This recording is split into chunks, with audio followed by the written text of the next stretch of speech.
Good morning, everyone. Very good morning to all of you. A very good morning to all of you. जुड़ जाइए सभी लोग फटाफट से। स्टार्ट करेंगे हम लोग लेटर बेस्ड रीजनिंग जो है ये हम लोग स्टार्ट करने वाले।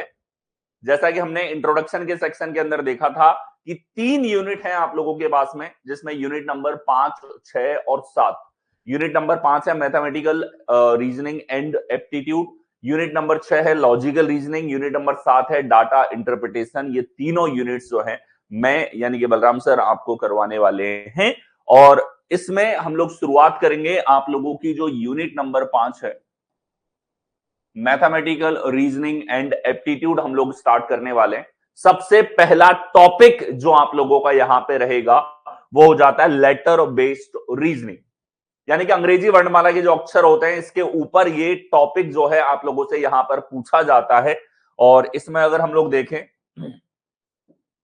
लेटर बेस्ड रीजनिंग के ऊपर ही आप लोगों से यूनिट जो है यहां पर पूछी जाती है।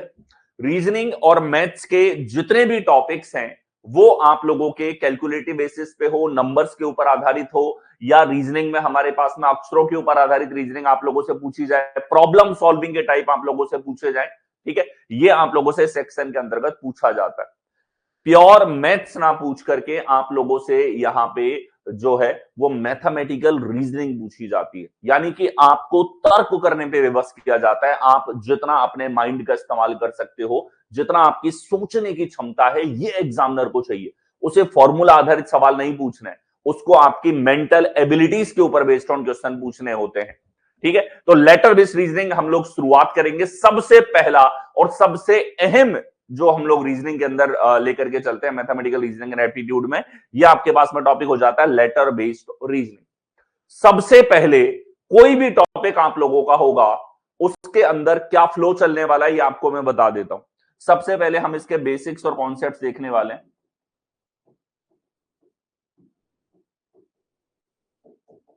बेसिक्स एंड कॉन्सेप्ट हम लोग यहां पर देखेंगे। इसके अलावा जो है आप लोगों को यहां पर एग्जाम्पल्स यहां पे देखने को मिलेंगे। एग्जाम्पल्स के थ्रू आप उन बेसिक्स और कॉन्सेप्ट को समझते हुए चलोगे, यानी कि सबसे पहले कॉन्सेप्ट डेवलपमेंट का पार्ट है जिसमें आप विथ एग्जाम्पल चीजों को समझते हुए चलोगे। इसके बाद में हम लोग चलेंगे इसके प्रैक्टिस पार्ट पे, जहां जो कॉन्सेप्ट और आप लोगों ने यहां पर बेसिक सीखे हैं उनके ऊपर बेस्ड ऑन जिस तरीके से एग्जाम में सवाल आते हैं उस तरह के प्रैक्टिस क्वेश्चन हम लोग यहां पर देखेंगे, ठीक है। तो शुरुआत करेंगे हम लोग लेटर बेस्ड रीजनिंग, जिसको हम लोग कहेंगे अक्षर आधारित रीजनिंग।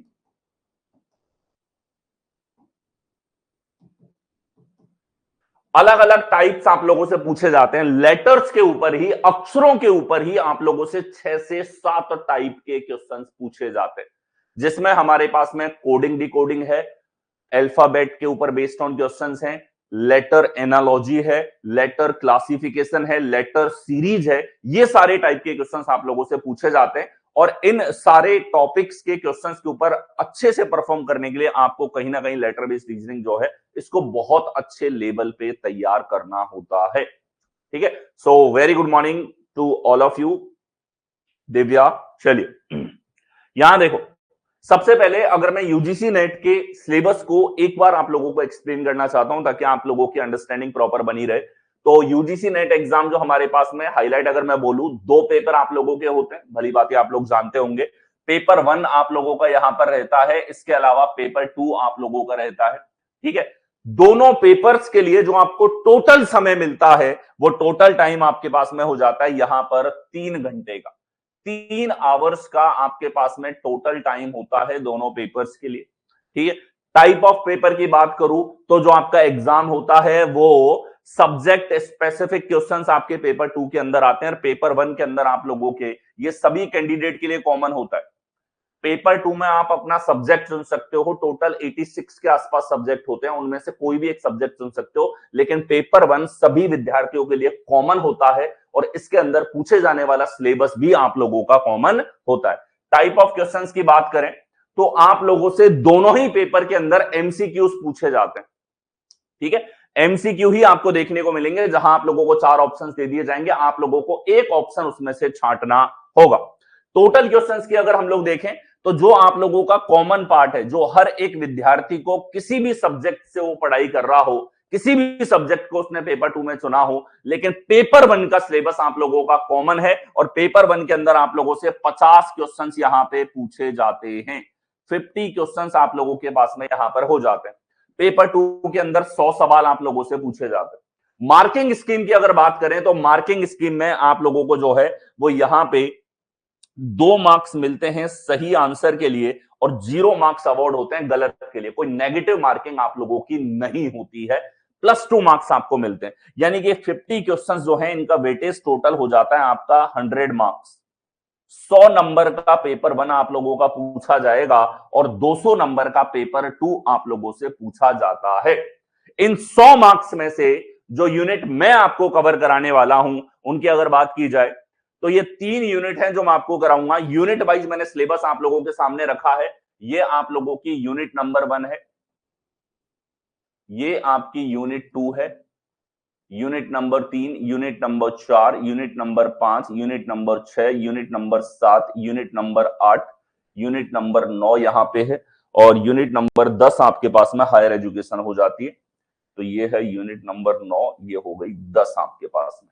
तो ये 10 यूनिट हैं जो आप लोगों के यूजीसी नेट पेपर 1 का पार्ट होती है। ठीक है, इन 10 यूनिट में से आप लोगों से 50 क्वेश्चन पूछे जाते हैं और इन 50 क्वेश्चंस के लिए जो टोटल मार्क्स अवार्ड होते हैं वो 100 नंबर का आपका टोटल जो है पेपर 1 होता है। इन 100 मार्क्स में जो सबसे अहम भूमिका निभाते हैं आप लोगों की, या मैं कह सकता हूं स्टूडेंट का सबसे ज्यादा डर जिसके अंदर होता है, वो आपके पास में हो जाते हैं ये तीनों units. Unit number 5, unit number 6 और यूनिट नंबर 7। यूनिट नंबर 5 आपके पास में हो जाती है रीजनिंग इंक्लूडिंग मैथ्स। ठीक है, ये ऐसा नहीं है कि प्योर मैथ्स पूछी जा रही है आप लोगों से। प्योर मैथ का मतलब तो ये हो गया कि फॉर्मूला बेस्ड ऑन क्वेश्चंस आप लोगों से पूछे जा रहे हैं, नहीं, यहां पे आपकी अंडरस्टैंडिंग, आपकी मैथमेटिकल एबिलिटीज, आपका नंबर विजन, आप लोगों का सोचने का थॉट प्रोसेस, उसको चेक करने वाले सवाल पूछे जाते हैं। ये जो एग्जाम्स हमारे पास में यूजीसी नेट आप ले लो या फिर यूपीएससी का एग्जाम आपके पास में हो जाता है, इनके अंदर मैथ नहीं पूछते, इसके अंदर आप लोगों से पूछी जाती है मैथमेटिकल रीजनिंग। ठीक है, यानी कि मैथ के टॉपिक के अंदर भी तर्क वाले क्वेश्चंस आप लोगों से पूछे जाते हैं, यानी कि वो पार्ट पूछा जाता है जिसमें आपकी सोचने की क्षमता, आपके जो है क्वेश्चंस को सॉल्व करने के लिए थॉट प्रोसेस रिक्वायर्ड है, उसके ऊपर आधारित क्वेश्चंस आप लोगों से पूछे जाते हैं। तो पहला सेगमेंट आप लोगों का यूनिट नंबर 5 जो है जिससे हम लोग शुरुआत कर रहे हैं, ये आप लोगों का होता है रीजनिंग इंक्लूडिंग मैथ्स। दूसरा होता है लॉजिकल रीजनिंग। तो यहां पे 5 क्वेश्चंस पूछे जाएंगे और इन 5 क्वेश्चंस के लिए 10 मार्क्स के ये 5 क्वेश्चंस आपके पास होते हैं। 100 में से 10 नंबर आपको इसी यूनिट से जो है वो मिलते हैं जहां आप लोगों की रीजनिंग इंक्लूडिंग मैथ्स पूछी जाती है। दूसरा लॉजिकल रीजनिंग का पार्ट आपके पास में हो जाता है जो आपकी यूनिट नंबर 6 यहां पर हो जाती है। इसमें भी आप लोगों के 5 क्वेश्चन पूछे जाते हैं और टोटल 10 मार्क्स का ये आपके पास में यहां पर 5 क्वेश्चन रहेंगे। तीसरा यूनिट हमारे पास में यहाँ पे जो यूनिट नंबर 7 है, यह आपका होता है 5 मार्क्स के। आप लोगों से एक ही डीआई पूछा जाएगा, एक पर्टिकुलर डीआई आप लोगों से पूछा जाएगा, जो जनरली टेबल आधारित डीआई आप लोगों से पूछा जाता है और 10 मार्क्स का ये रहता है। टोटल अगर देखा जाए तो हमारे पास में 30 मार्क्स के आप लोगों का जो वेटेज है, ये मैं आपको करवाने वाला हूं। इन सेशंस के थ्रू आप लोग इन 30 मार्क्स के लिए तैयार होंगे। आपस में ये सेक्शंस इंटर रिलेटेड है। आप लोग जो चीजें यहां पर रीजनिंग इंक्लूडिंग मैथ्स के अंदर पढ़ोगे, तो यहां से आप डिफरेंट कॉन्सेप्ट को तैयार करोगे, डिफरेंट थॉट प्रोसेस आप लोगों का तैयार होगा। कैलकुलेशन के लिए भी चीजें आप लोग सीखने वाले हो और यहां जो कैलकुलेशन के लिए आप लोग सीखोगे वो डीआई में आपके डायरेक्टली काम आएगा। ठीक है, लॉजिकल रीजनिंग एकदम डिफरेंट है, अलग चीजें इसके अंदर पूछी जाती हैं। आपके लॉजिकल वेन डायग्राम के ऊपर बेस्ड ऑन अंडरस्टैंडिंग हो, सिलॉग, कंक्लूजन, अजम्पशन, इन्फ्रेंस, आर्ग्यूमेंट्स, ये सब आप लोगों से पूछा जाता है। यहाँ पे मूड्स के ऊपर क्वेश्चंस पूछे जाते हैं, इंडियन लॉजिक के ऊपर क्वेश्चंस पूछे जाते हैं। तो ये भी हम लोग पैरेलली बहुत जल्दी जो है स्टार्ट कर देंगे। ठीक है, बाकी अभी जो सेक्शन हम लोग शुरू कर रहे हैं वो है आप लोगों का यूनिट नंबर 5 यहाँ पे, जो आप लोगों की 10 मार्क्स की रहती है। ठीक है, एक एक करके सारे यूनिट्स को हम लोग कवर करेंगे। अब आ जाते हैं, हम लोग स्टार्ट करेंगे लेटर बेस्ड रीजनिंग। तो अक्षर आधारित रीजनिंग जो आप लोगों के पास में हो जाती है, अक्षर आधारित रीजनिंग में आप लोगों को अक्षर्स जो हैं उनके ऑर्डर बहुत अच्छे से याद होने चाहिए। ठीक है, सवाल कम पूछे जाते हैं फिर भी आप इनको अच्छे से याद करोगे तो स्पीड उसी से निकलेगी। ठीक है। यहां आप लोगों के सामने मैंने अंग्रेजी वर्णमाला के लेटर्स रखे हैं जो आप लोगों ने बचपन से याद कर रखे होते हैं। 26 लेटर्स जिनसे इंग्लिश का कोई भी वर्ड बनाया जा सकता है, या डिक्शनरी के अंदर जितने भी शब्द होते हैं ये इन्हीं 26 अक्षरों से आप लोगों के बनते हैं। ठीक है। अगर यहां पे हम लोग देखें तो इन अक्षरों को एक ऑर्डर दिया जा सकता है इनकी पोजीशन के आधार पे। अंग्रेजी वर्णमाला में जिस क्रम से आ रहे हैं उसके आधार पे इनको क्रम दिया जा सकता है। ये जो ऑर्डर है ना आप लोगों का, इसी ऑर्डर पे आप लोगों से 6 से 7 डिफरेंट टाइप या डिफरेंट टॉपिक आप बोल सकते हो उनके क्वेश्चंस पूछे जाते हैं। ये आपको बहुत अच्छे लेवल पे याद होना अनिवार्य है। ठीक है। नहीं याद होता है तो फिर आपको इस तरीके से लिखना पड़ेगा एग्जाम हॉल में ताकि आप जल्दी कर सको, वो भी एक विकल्प है क्योंकि कम क्वेश्चन पूछे जा रहे हैं। फिर भी मैं तो मेरे लेवल पे सजेस्ट करता हूं कि आपको ये चीजें याद हो, तभी आपकी एक अच्छी स्पीड निकल के आती है। चलिए यहां देखो, अंग्रेजी वर्णमाला में हमारे पास सबसे पहला अक्षर होता है A, B, C, D, E, F, G, H, I, J, K, L, M, N, O, P, Q, R, S, T, U, V, W, X, Y, Z. अगर फॉरवर्ड ऑर्डर इनका देखा जाए, यानी कि ए को 1 नंबर दिया जाए, बी को 2 नंबर दिया जाए, सी को 3 नंबर, डी को 4 नंबर, ई को 5 नंबर, एफ को 6, जी को 7, एच को 8, आई को 9, जे को 10, तो हम लोग पहुंच जाते हैं जेड 26 तक। इसे हम लोग कहते हैं फॉरवर्ड ऑर्डर, अग्रणी क्रम इसको कहा जाता है। तो आप लोगों को जो चीज जरूर याद होनी चाहिए वो हमारे पास में होती है फॉरवर्ड ऑर्डर। ठीक है। इस बैकवर्ड ऑर्डर के लिए तो मैं आप लोगों को एक तरीका बता दूंगा जिससे आप अगर ये याद करके बैठे हो तो ये तुरंत निकाल पाओगे। ठीक है। तो फॉरवर्ड ऑर्डर आपको याद होना चाहिए। ठीक है। याद करने के लिए आप कुछ छोटे छोटे से स्टेप्स काम में ले सकते हो। जैसे आप देखो, एबीसीडी हमारे पास में 4 विकल्प होते हैं एग्जाम के अंदर, 1 2 3 4 इनका क्रम होता है, ये तो आपको वैसे ही याद होता है। ठीक है। E5 हमारे पास में देखो, इनका स्ट्रक्चर समान है। F6, G7 समिट हमारी होती है, G7 से आप इसको याद कर सकते हो, G7 समिट से। H8 हमारे पास में होता है, I9 इसको आप याद कर सकते हो I9 से। ठीक है। J10 हमारे पास में हो गया, यहां पर देखो JK को आप याद कर सकते हो जम्मू कश्मीर हाईवे नंबर 1011। ठीक है। इस तरीके से आप इसको याद करने के लिए प्रयोग में ले सकते हो। ठीक है। L हमारे पास में 12 है, M13 इसको आप याद कर पाते हो, मेरा 13। ठीक है। मैं आपको मिनिमल चीजें बताऊंगा, जिन लेटर्स को आप भूलते हो उनको याद करने के कुछ तरीके बताऊंगा। आपको पूरा एफर्ट लगाना है और ये चीजें जरूर याद करनी है। अगर इंपॉर्टेंट नहीं होता तो मैं बार बार इस चीज पे जोर नहीं देता। यहां देखो, एन हमारे पास 14 होता है, ओ 15 है। ठीक है। पी 16 है, इसको आप याद कर सकते हो। ओम प्रकाश घर संख्या 15 16, ऐसे करके आप याद रख सकते हो। ठीक है। यहां देखो, ये स्टूडेंट बहुत ज्यादा बार भूलता है, तो इसके लिए देखो कैसे याद करोगे। आप ऐसे याद कर लो, 17 की क्वीन, 18 का राजा, 19 में शादी और 20 में तलाक। ठीक है। याद करने का तरीका है, शुरू में जो आप लोग अपनाओगे, 17 की रानी, 18 का राजा, 19 में शादी, 20 को तलाक। ठीक है। यहां देखो, U21 है, V22 है, इसको आप याद रख सकते हो। यूवी ने 21-22 की उम्र में क्रिकेट खेलना स्टार्ट किया था, तो आप इसको ऐसे याद रख सकते हो। यूवी यानी कि हमारे भारतीय क्रिकेट के युवराज सिंह, जिन्होंने 2 वर्ल्ड कप इंडिया को क्रिकेट में जिताने में अहम रोल निभाया है। WXYZ लास्ट के 4 हैं, इनका आपको डायरेक्टली वैसे याद रह जाती है, शुरू के 4 और लास्ट के 4। इस तरीके से आपको लेटर्स के क्रम जो है वो याद करने हैं। बाकी नहीं याद करोगे तो एग्जाम में इस तरीके से आपको लिखना पड़ जाता है। ये अंग्रेजी वर्णमाला में हमारे पास में फॉरवर्ड क्रम होता है। मैं आप लोगों को सिखाऊंगा बैकवर्ड क्रम किस तरीके से निकालते हैं। ठीक है। अब देखो कि सर ठीक है, हम लोग फॉरवर्ड क्रम याद कर लेंगे, क्या हमें ये बैकवर्ड क्रम भी याद करना पड़ेगा? बैकवर्ड क्रम का मतलब है कि पीछे से काउंटिंग आपकी स्टार्ट हो जाए। जेड को 1 नंबर दिया जाए, वाई को 2 नंबर दिया जाए, एक्स को 3 नंबर और डब्ल्यू को 4 नंबर, बी को 5, तो इस तरीके से ए 26 नंबर पे आ जाएगा। ये होता है हमारे पास बैकवर्ड क्रम। इसके ऊपर भी क्वेश्चंस आप लोगों से पूछे जाते हैं, लेकिन अलग से आप इसको याद मत करो। इसको याद करने का तरीका मैं आपको बता दूंगा। एक बहुत सुंदर सा रिलेशन है जिसको ध्यान से देखना। 1 + 26 टोटल कितना होता है? 27। यहां देखो 5 + 22 कितना होता है? 27। यहां देखो 8 + 19 कितना होता है? 27। तो एक खास बात होती है फॉरवर्ड और बैकवर्ड क्रम के अंदर, एक नोटेड पॉइंट आपके पास में निकल के आता है। वो नोट पॉइंट हमारे पास में क्या है कि सर फॉरवर्ड क्रम और बैकवर्ड क्रम जो हमारे पास में हो जाता है, फॉरवर्ड प्लस बैकवर्ड, इनका सम हमेशा 27 होता है। ठीक है, for any letter, any letter. ठीक है, चलो थोड़ा सा आप लोगों का जो है वो कंफ्यूजन रह जाता है, लेटर और अल्फाबेट में क्या अंतर है। तो परिभाषा की अगर मैं बात करूं तो लेटर्स क्या होते हैं, देखो लेटर्स में सब कुछ आ गया। आपके हिंदी के क ख ग घ ड़ य र ल व, ये भी आपके लेटर्स हैं। ए से लेकर जेड तक के जो अल्फाबेट हैं ये भी आप लोगों के जो हैं वो लेटर्स हो जाते हैं। हैशटैग है, डॉलर है, ये भी अपने आप में लेटर है। दुनिया का कोई भी सिंबल लेटर्स में आ जाता है। ठीक है, वो लेटर हो, सिंबल हो या नंबर हो, ये भी अपने आप में लेटर है। चार भी अपने आप में एक लेटर है। ठीक है, अल्फाबेट क्या होता है, अब लेटर्स के अंदर बहुत सारे ग्रुप्स होते हैं, जिनमें से एक ग्रुप है आप लोगों का इंग्लिश अल्फाबेट का। इंग्लिश अल्फाबेट आपके पास हो जाते हैं ए से लेकर के जेड तक। तो मैं बार बार कई बार इनको अल्फाबेट बोल दूंगा, कई बार इनको लेटर बोल दूंगा। तो ये इंग्लिश अल्फाबेट हमारे पास में 26 होते हैं ए से जेड तक। ठीक है, और ये सारे के सारे अपने आप में लेटर भी है। ठीक है, तो यहां हमारे पास में for any letter slash alphabet,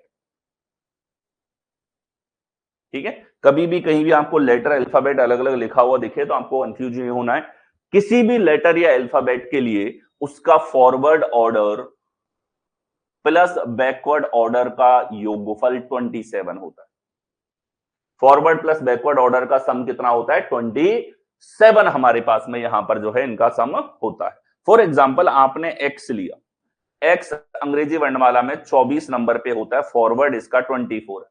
तो आप डायरेक्टली लिख सकते हो 24 में कितना ऐड करें 27 आ जाए, तो हमें यहां पर क्रम पता लग गया, 3 होगा इसका बैकवर्ड क्रम।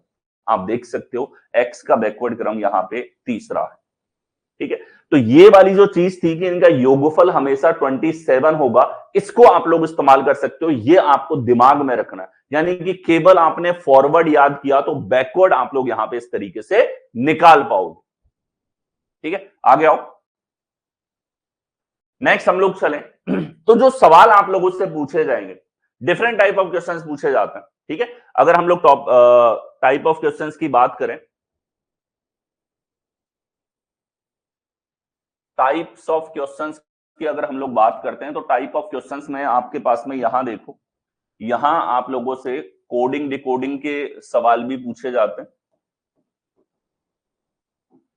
कोडिंग डिकोडिंग के रूप में क्वेश्चंस पूछे जाते हैं आप लोगों से। ठीक है, एनालॉजी के रूप में क्वेश्चंस पूछे जाएंगे। लेटर्स के क्लासिफिकेशन के ऊपर क्वेश्चंस आप लोगों से पूछे जाते हैं। क्लासिफिकेशन को हम लोग कहते हैं वर्गीकरण। ठीक है, एनालॉजी यानी कि सादृश्यता के ऊपर सवाल आते हैं। लेटर्स की हम लोग बात कर रहे हैं। कोडिंग डिकोडिंग को हिंदी में भी कोडिंग डिकोडिंग ही हम लोग लिखते हैं। ठीक, जो आपको अहम चीज सीखनी है, टॉपिक ये मतलब टाइप का नाम भले आपको ध्यान नहीं है, लेकिन आपको सॉल्व करने का जो तरीका आप लोग सीखोगे वो दिमाग में क्लियर रखना है। ठीक है, क्लासिफिकेशन हो गया, इसके अलावा सीरीज आप लोगों से यहां पर पूछा जाता है। तो ये सारे टाइप आप लोगों से पूछ लिए जाते हैं। Alphabet based on questions, alphabet आप लोग पढ़ रहे हो तो अल्फाबेट बेस्ड क्वेश्चंस पूछ लिए जाते हैं।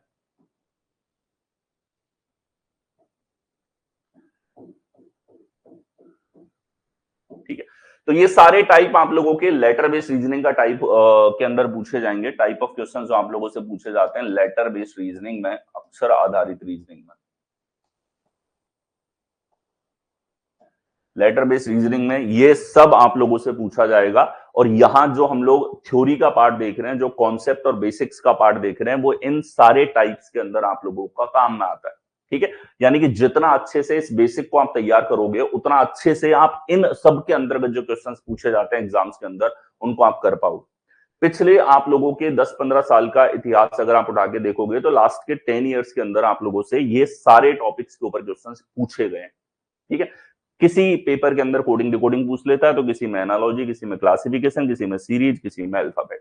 ठीक है, जनरली आप लोगों के कई बार एक, कई बार दो, कई बार तीन क्वेश्चंस एक ही पेपर के अंदर देखने को मिल जाते हैं, वो भी सिर्फ आप लोगों के लेटर बेस्ड रीजनिंग के ऊपर। काफी इंपॉर्टेंस है इसकी। ठीक है, सबसे ज्यादा इंपॉर्टेंस है। मैथमेटिकल रीजनिंग और एप्टीट्यूड का जो सेक्शन है, जहां 5 क्वेश्चन पूछे जाएंगे 10 नंबर के लिए, उसमें ये जो हमने शुरुआत किया है सबसे अहम आपके पास में हो जाता है। 24 मार्च से आपका यूजीसी नेट जेआरएफ के लिए पेपर 1 का जो बैच है ये स्टार्ट हो चुका है। पूरे 10 यूनिट्स के अंदर आप लोगों को लाइव बिल्कुल करवाए जाएंगे। कंप्लीट बैच, पूरा बैच आप लोगों का लाइव रहने वाला है। जो क्लासेस हैं वो रिकॉर्डेड फॉर्म में भी आपको जितनी वैलिडिटी के लिए आप कोर्स को लेते हो उसके लिए अवेलेबल रहेंगी। ये जो कोर्स है आप लोगों का 1 साल और 2 साल की वैलिडिटी के रूप में आपके लिए अवेलेबल है। इतिहास एकेडमी एप्लीकेशन पे जाकर के आपको इस कोर्स में एनरोल हो जाना है। यूजीसी नेट जेआरएफ में आप जून 2025 के सेशन की तैयारी कर रहे हैं तो ये बैच आप लोगों के लिए बहुत ही क्रूशियल और जबरदस्त लेवल पे एक कॉन्सेप्ट प्लस प्रैक्टिस बैच यहां पर रहने वाला है। चलिए नेक्स्ट चलते हैं। ठीक है, अब देखो इन सारे के सारे टाइप के क्वेश्चंस को जब आप सॉल्व करोगे तो यहां एक सर्कुलर क्लॉकवाइज लॉजिक जो है वो आप लोगों के काम में आएगा। क्या है हमारे पास में क्लॉकवाइज मूवमेंट? तो जनरली अभी हमने देखा कि ए को 1 नंबर दे दें तो जेड 26 नंबर पे हमारे पास में आ जाता है। लेकिन जब हम क्वेश्चंस को सॉल्व करेंगे तो कई बार हमें जेड से भी आगे जाना पड़ेगा। तो फिर दिमाग में आया कि सर जेड के बाद तो कुछ होता ही नहीं, 26 ही तो अंग्रेजी अल्फाबेट के हमारे पास में अक्षर हैं, तो जेड के बाद अगर जाना पड़ गया तो हम लोग कहां जाएंगे? ठीक है, तो इसीलिए जो लॉजिक हम लोग कंसीडर करते हैं या जो लॉजिक आपके एग्जाम्स के अंदर कंसीडर किया जाता है वो हमारे पास होता है क्लॉकवाइज मूवमेंट। यानी कि अगर आपको जेड के बाद भी जाना है तो जेड के बाद नेक्स्ट माना जाता है वापस से ए को, ए के बाद वापस से बी को। ठीक है, अगर हमें पीछे भी जाना हो तो ए से पहले हम लोग मानते हैं जेड को और जेड से पहले मानते हैं वाई को। ठीक है, यानी कि जब भी हम क्वेश्चंस को सॉल्व करेंगे, अगर कहीं भी इनके क्रम के ऊपर आधारित सवाल होगा और हमसे पूछ लिया 27 नंबर पे कौन आएगा, 28 पे कौन आएगा, 29 नंबर का लेटर कौन सा होगा, 30 का कौन सा होगा, 31 का कौन सा होगा, 32 का कौन सा होगा, 33 का, तो इस तरीके से जैसे 27 की बात हो रही है, 26 नंबर पे जेड है, जेड के बाद 27 नंबर का मतलब वापस से ए है, 28 रिप्रेजेंट कर रहा है बी को, 29 सी को। इस तरीके से क्लॉकवाइज रिलेशन इन अक्षरों के बीच में लिया जाता है। आपके जितने भी प्रश्न बनेंगे, जो भी आप लोगों से लेटर्स के ऊपर पूछा जाएगा, वो इसी क्लॉकवाइज मूवमेंट के ऊपर आप लोगों से पूछा जाता है। ठीक है, यहां देखो 1 से लेकर के 26 तक का क्रम मैंने यहां पर रखा है। ठीक है, और घड़ी की दिशा में अगर देखा जाए तो जेड से आगे अगर हमें मानना है तो ऐसे मत समझना कि जेड के बाद तो लेटर खत्म है, जेड के बाद तो कुछ आता ही नहीं है। तो जेड के बाद अगर पूछ लिया जाए किसी भी सवाल में, ऐसे सवाल भी देखने को मिलेंगे, तो जेड के बाद हम कंसीडर करते हैं ए, जेड के बाद वापस से ए आ रहा है, फिर बी आ रहा है। इसी सर्कल में पूरा आपका रिलेशन घूमता रहेगा। इसी सर्कल के आधार पे हम हर एक लॉजिक को कंसीडर करेंगे। ठीक है, आप लोगों से जो क्वेश्चंस पूछे जाएंगे उसमें लेटर्स के बीच में रिलेशन पूछना होता है, रिलेशन बिटवीन लेटर्स। अब जैसे हम ह्यूमंस में रिलेशंस को देखते हैं, ठीक है, तो ह्यूमंस में क्या रिलेशन है कि ह्यूमंस के बीच में ब्लड रिलेशन का संबंध आपको देखने को मिलता है, रक्त संबंध का रिलेशन आपको देखने को मिलता है। ठीक है, तो ह्यूमंस के बीच में जो रक्त संबंध का रिलेशन आपके पास में यहां पर हो जाता है। ठीक है, कोई किसी का मामा, कोई किसी का चाचा, ताया, फूफा, बुआ, ये जो रिलेशंस है, इसी तरीके से लेटर्स में तो ऐसा कुछ नहीं है कि एल एम का भाई है, एम एन का चाचा है, ऐसा कोई रिलेशन नहीं होता। यहां जो रिलेशंस होते हैं हमारे पास में वो इनके ऑर्डर के ऊपर आधारित यहां पर देखने को मिलते हैं। ठीक है, और इस तरीके से आपके पास ए से और जेड तक के रिलेशंस जो है आपके पास में हो जाते हैं। एक क्लॉकवाइज मूवमेंट का मतलब है कि इनके बीच में जो लॉजिक हम लोग कंसीडर करेंगे वो इस तरीके से करते हैं कि जेड के बाद भी हमें जाना पड़ा तो हम कंसीडर करते हैं जेड के बाद वापस से एबीसीडी यहां पर आएगा। अब लेटर्स में रिलेशन को किस तरीके से दर्शाया जाता है, तो ये देखो, रिलेशन पूछा है कि बताओ भैया सी और ए में क्या संबंध होगा। ठीक है, ए और सी में क्या रिलेशन हमारे पास यहां पर होगा, किन्हीं भी दो अक्षरों के बीच में संबंध। तो हमने देखा कि सर ए तो 1 नंबर पे आता है अंग्रेजी वर्णमाला के अंदर, इंग्लिश अल्फाबेट्स के अंदर फर्स्ट नंबर पे आता है, और सी हमारे पास में 3rd नंबर पे आता है। तो इनके बीच में जो रिलेशन होगा उस रिलेशन को हम लोग कैसे रिप्रेजेंट करेंगे इसकी हेल्प से। तो आप देखो, फॉरवर्ड हमें देखना है, 1 से 3 आया है तो इसकी पोजीशन में कितना ऐड हो गया, 2। ठीक है, ये क्या हो गया, इसके पोजीशन में ऐड हो गया, पोजीशन में जुड़ गया। इसकी पोजीशन में 2 जोड़ते ही सी की पोजीशन हमारे पास में आ जाती। ठीक है, इसी तरीके से देखो, हमें जे का रिलेशन देखना है क्यू के साथ, तो जे अंग्रेजी वर्णमाला में 10 नंबर पे आता है, तो जे हमारे पास 10 नंबर पे है, और इससे हमें जाना है यहां पे क्यू पे, जो कि 17 नंबर पे आपके पास में होता है यहां पे। ठीक है, 17 की रानी जो आपने याद किया क्यू से क्वीन, तो रिलेशन क्या होगा कि यहां रिलेशन है सर 10 से 17 आया है, प्लस का 7 हुआ है, ये फॉरवर्ड रिलेशन यहां पर होगा। क्या हो जाएगा, इसे हम लोग फॉरवर्ड रिलेशन बोलते हैं, क्लॉकवाइज रिलेशन यहां पर कह देते हैं। ठीक है, यानी कि अगर हमें जे से और क्यू पे जाना है तो हम ये रास्ता अपना सकते हैं एक, जे से क्यू तक पहुंचने के लिए, और अगर ये क्लॉकवाइज घड़ी की दिशा में हम लोग चलेंगे तो 7 स्थान के बाद में, 7 प्लेसेस के बाद में क्यू आपके पास में यहां पर आ जाता है। ठीक है, ये जो अंडरस्टैंडिंग है ना लेटर्स के बीच में रिलेशन देखने की, यही अंडरस्टैंडिंग पूरे टाइप्स के अंदर काम में आने वाली। पूरे टाइप्स के अंदर यही वाली अंडरस्टैंडिंग बार बार आएगी, घूम फिर के आपको इनके ऑर्डर पे आना पड़ेगा, वही आपको इन क्वेश्चंस को जल्दी सॉल्व करने में हेल्प करता है। ठीक है, बोलो क्लियर है, साथ के साथ कमेंट करते रहो कि हाँ सर क्लियर है, यहां तक समझ में आ गया। कोई क्वेरी है तो पूछो, आपको मैं तुरंत आंसर यहां पर करूंगा। इसके बाद में अगर देखा जाए तो एक बैकवर्ड रिलेशन भी हमारे पास बनता है। ठीक है, यानी कि उल्टा रिलेशन पूछना हो भैया, तो उल्टा रिलेशन कैसे पूछेंगे कि हमें ए से, और देखना है कि ए के पहले क्या आता है। अंग्रेजी वर्णमाला तो ए से शुरू होती है, ए के पहले पूछ लिया कि ए के एक स्थान पहले कौन है, तो जैसा हमने क्लॉकवाइज में कंसीडर करके बताया था, यहां पे ए से पहले है जेड, जेड जो कि 26 नंबर पे। यानी कि हम ऐसे नहीं समझते कि ए के पहले कुछ नहीं है, जेड के बाद कुछ नहीं है। जब भी हम क्वेश्चंस को सॉल्व करेंगे, एग्जाम के अंदर के क्वेश्चंस को सॉल्व करेंगे, तो हमेशा कंसीडर करेंगे कि इनके बीच में एक क्लॉकवाइज रिलेशन यहां पर होता है, एक सर्कुलर रिलेशन यहां पर देखने को मिलेगा। Okay Divya, Ayushi, very good, सब क्लियर है, बहुत बढ़िया। तो देखो ये बैकवर्ड रिलेशन हो गया, यानी हमसे पूछ लिया यहां बताओ जे में और जी में क्या रिलेशन। तो सर जे तो होता है अंग्रेजी वर्णमाला में 10 नंबर पे, और जी होता है अंग्रेजी वर्णमाला में 7 नंबर पे, ये इनका ऑर्डर आपको याद होना चाहिए। तो रिलेशन इसमें देखना है तो हम क्या कहेंगे कि सर रिलेशन क्या हो गया, माइनस का 3 हो रहा है स्थान में, 10 में से 3 घटाने पे 7 आ जाएगा, माइनस का 3। अब ये माइनस किसको दर्शा रहा है, माइनस दर्शा रहा है बैकवर्ड क्रम को, एंटी क्लॉकवाइज को यहां पे दर्शा रहा है माइनस। ठीक है, यानी कि एंटी क्लॉकवाइज को दर्शाने के लिए हमारे पास में क्या आ रहा है यहां पे, माइनस। और क्लॉकवाइज को जब हम दर्शा रहे थे घड़ी की दिशा में, यानी कि जिस क्रम में वर्णमाला में अक्षर चलते हैं ए से जेड तक, उसको हम पॉजिटिव ले लेते हैं। तो यहां प्लस और माइनस किस चीज को दर्शा रहा है, प्लस दर्शा रहा है आप आगे जा रहे हो, घड़ी की दिशा में आगे बढ़ रहे हो, फॉरवर्ड चल रहे हो, और माइनस दर्शा रहा है पीछे की तरफ जा रहे हो, बैकवर्ड जा रहे हो, इसीलिए यहां पे माइनस आता है।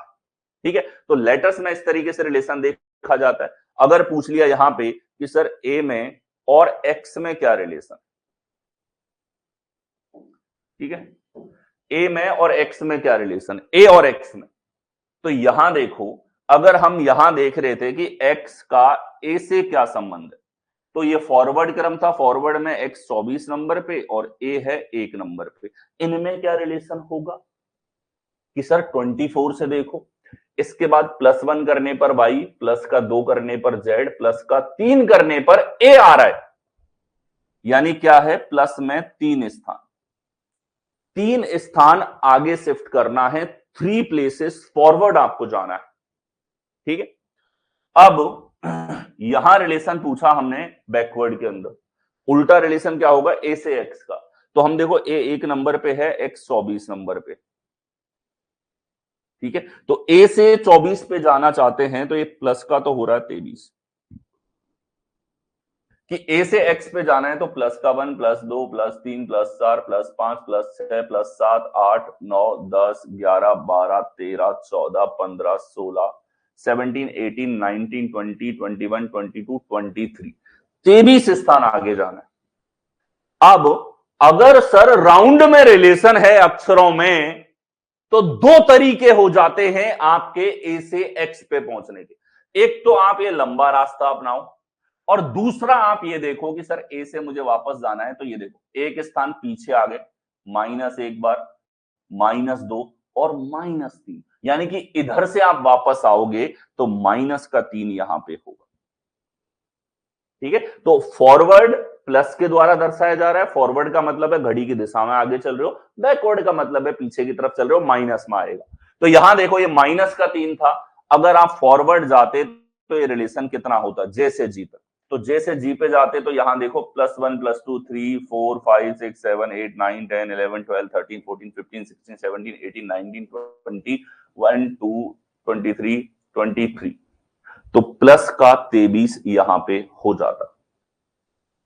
ठीक है, तो जब भी हम अक्षरों के बीच में रिलेशन देखते हैं तो रिलेशन दो तरीके से आ सकता है, फॉरवर्ड और बैकवर्ड, दोनों आपको रिलेशन को दर्शा रहे। और फॉरवर्ड और बैकवर्ड में एक जबरदस्त सा संबंध यहां पे निकल के आता है कि 23 और 3 आप देखोगे तो ये भी 26 हो रहा है, 23 और 3 आप देखोगे ये भी 26 हो रहा है। ठीक है, यानी कि किन्हीं भी दो अक्षरों के बीच में रिलेशन देख लो, यहां हमने देखा ए से सी पर गए प्लस का 2 है, लेकिन अगर ए से सी पर, ए से और सी तक ऐसे जाने के बजाय अगर हम उल्टे आते घड़ी के विपरीत दिशा में, तो हमें आना पड़ता यहां पे 24 स्थान। और यहां एक शानदार रिलेशन निकल के आता है, इन दोनों का योगफल हमेशा 26। जे से क्यू तक प्लस का 7 हुआ है, अगर हम पीछे से जाते, जे से उल्टा चलते और यहां से हम लोग क्यू पर आते, तो क्यू पर आने में आपको -19 चलना पड़ता, और ये -19 मैं बता सकता हूं क्यों, क्योंकि इन दोनों का योगफल कितना होगा, 26 होगा। ठीक है, फिर से देखो x से a तक प्लस का 3 हुआ है, x से y, y से z, z से a, ये तो हो गया घड़ी की दिशा में, यानी कि फॉरवर्ड रिलेशन आप लोगों ने यहां पर देखा। लेकिन अगर उल्टा जाना है सर हमको, तो हम तो जाएंगे x से w, v, घड़ी के विपरीत दिशा में चलेंगे और ऐसे चलते चलते चलते चलते तब जाके a पर पहुंचेंगे। तो ऐसे में आप लोगों को यहां पर 23 स्थान पीछे से जाना पड़ता। तो यहां माइनस दर्शा रहा है घड़ी की विपरीत दिशा, एंटी क्लॉकवाइज डायरेक्शन, और प्लस दर्शा रहा है घड़ी की दिशा में। दोनों एक ही संबंध दर्शा रहे हैं, +3 करो या -23 करो, x से a आएगा, इनका योगफल भी 26 है। तो यहां एक बहुत शानदार रिलेशन आप लोग देखें कि जब भी दो अक्षरों के बीच में संबंध निकालना है तो वो आप प्लस और माइनस दोनों में दर्शा सकते हो। प्लस और माइनस केवल दिशा दिखा रहे हैं कि आप फॉरवर्ड रिलेशन को देख रहे हो या फिर बैकवर्ड रिलेशन को यहां पर देख रहे हो। ठीक है, चलिए, तो अब पेन कॉपी उठा लो और मैं चाहता हूं कि आप लोग जो हैं, अब जो मैं यहां पे लिखूं फॉरवर्ड और बैकवर्ड में उनके बीच का ऑर्डर तुरंत लिखने का प्रयास करो। कोशिश में कोई हर्ज नहीं है, सीखते तभी बेहतर हो जब अटेंशन के साथ में जो मैं आपको सिखा रहा हूं उसको आप फॉलो करते हुए चल रहे हो। तो देखो यहां हमारे पास में अगर देखा जाए कि सर हमारे पास रिलेशन पूछ लिया है, सी का रिलेशन जे से पूछा जा रहा है। ठीक है, ये आपके पास में एग्जांपल्स है। और देखो यहां रिलेशन पूछ लिया है के का यू से, एन का जेड से, पी का ए से, क्यू का सी से, एन का आई से,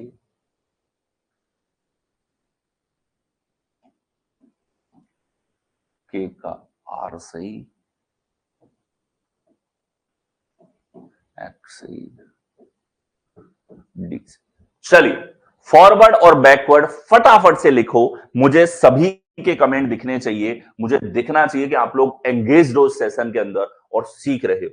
ये जो करवा रहा हूं ना, इसको पकड़ लिया तो आप ये समझ लो आपने इन जो आपके पास ये सेक्शन है इसके सबसे स्ट्रॉन्ग टॉपिक के ऊपर बहुत अच्छी ग्रिप बना ली। चलिए फटाफट, यही चीज हर एक टाइप के सवाल के अंदर काम में आएगी, या आपके कोडिंग डिकोडिंग में काम में आएगी, letter analogy, letter classification, letter series में आएगी, अल्फाबेट के सवालों में आएगी। बार बार घूम फिर के यही करना पड़ेगा, बार बार घूम फिर के यही सारी चीजें आपको करनी होती। चलिए बताएं,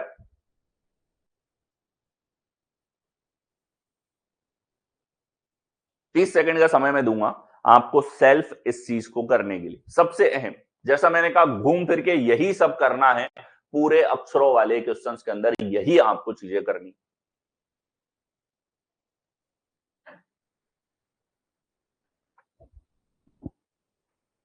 तो दिखा दो आप सभी लोग साथ में हो और सीखते हुए चल रहे हो, कोशिश कर रहे हो।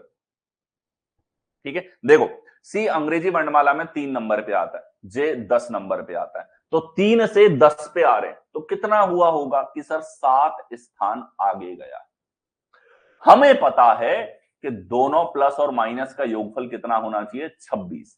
तो अगर प्लस का 7 इधर है तो इधर हम डायरेक्टली लिख सकते हैं माइनस का 19। कितना लिख पाएंगे, -19।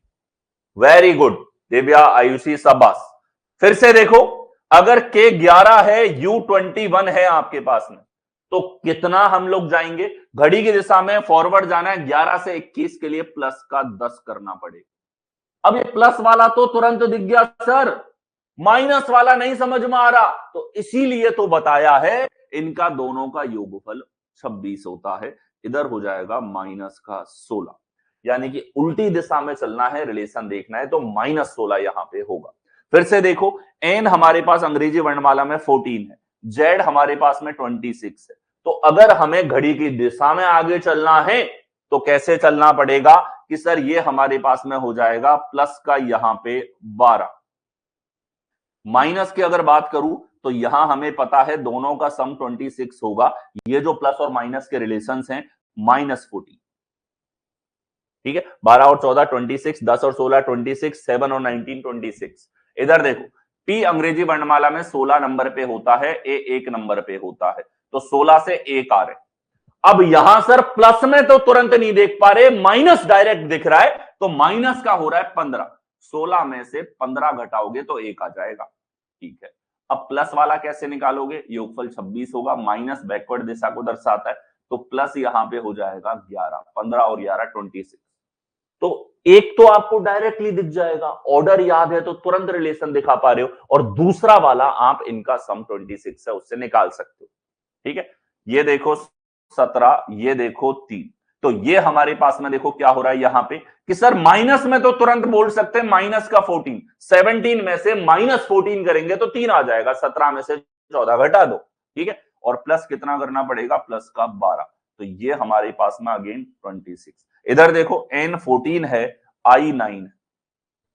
ठीक है, फटाफट फटाफट फटाफट कमेंट करो, मैं करवा रहा हूं उससे पहले पहले कमेंट करो, तो इससे पता चलेगा कि आप लोग चीजें सीखते हुए चल रहे हो, आपको अंडरस्टैंडिंग प्रॉपर होती हुई चल रही। चलिए, 14 से 9 आ रहा है सर, माइनस का 5 होगा, 14 में से 5 घटाना पड़ेगा, तब जाके 9 हमारे पास में यहां पर आएगा। ठीक है, और देखो प्लस में कितना करना पड़ेगा, तो प्लस में आप देखो ये माइनस का 5 है, प्लस का 21 होगा, 21 और 5 26।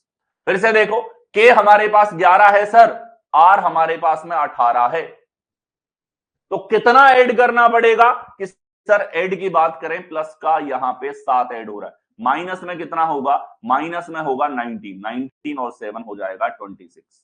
इधर देखो Q 17 है, X 24 है, Q से X का रिलेशन आपको चाहिए, तो Q से X आप देखो 17 से 24 है, तो कितना होगा हमारे पास में कि सर प्लस में हम लोग देखें तो ये प्लस का 7 है, माइनस में देखोगे माइनस का 19 है, ये आपको देखने को मिला। ठीक है, आगे देखो, X हमारे पास में यहां पे 24 है और D हमारे पास 4 है, तो यहां आप देखोगे माइनस का हम तुरंत बता सकते हैं 20 है, प्लस का कैसे बताओगे, 20 और 6 26, ये हमारे पास में होगा। बोलो, अगर ये चीज आपके समझ में आ गई तो अब आप लेटर वाले सवालों से बिल्कुल नहीं डरोगे। आपने ये समझ लो, मेन जो आपके पास चीज है जिसके ऊपर पूरे क्वेश्चंस घूमने वाले हैं, वो आपकी फिंगर टिप्स पे आ चुकी है। ठीक है, इस तरीके से लेटर्स के बीच में रिलेशन देखे जाते हैं। अक्षरों में संबंध दो तरीके के हो सकते हैं, फॉरवर्ड देख लो या बैकवर्ड देख लो, सीधा देख लो या उल्टा देख लो। सीधा देखोगे या उल्टा देखोगे, दोनों जो नंबर हैं ये पोजीशन को दर्शा रहे हैं। किसको दर्शा रहे हैं, पोजीशन को दर्शा रहे हैं। ठीक है, अब यहीं से एक छोटा सा कॉन्सेप्ट और आता है जिसके ऊपर सवाल बनता है। ठीक,